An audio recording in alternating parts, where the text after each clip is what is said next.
అందరు అడుగుతున్నారు నాని అంత. అందరి కోసం పెళ్లి చేసుకుని నేను మునగాల.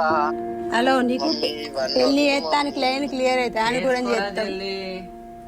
ఇప్పుడు అయ్యకు కూడా డాడీకి ఫోన్ చేస్తా. ఏ నువ్వు వాళ్ళకన్నా ఫోన్ చెంప అవుతుంది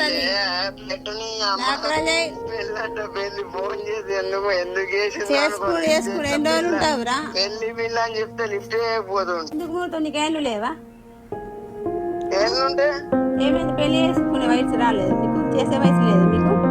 మొన్న తింటారు అందరు అంటారు కదరా, పెళ్లి ఏమో అంటారు. ఎవరికైనా పిల్లలు పెరిగిలంటే నువ్వు అందరి గురించి ఆలోచించి నాకు పెళ్లిలు అవన్నీ నాతో మాట్లాడకు. అందరి గురించి కాదు, ఇంటికాడ ఒక ఉంటున్నా. వీడియోలు అన్ని బంద్ చేసేయండి చెప్తున్నా. నేను లేకుంటూ ఊకోను. బంద్ చేసుడే. నువ్వు దుబాయ్ వా సనా నీ నుంచి పెళ్లి చేసుకొని అంతే.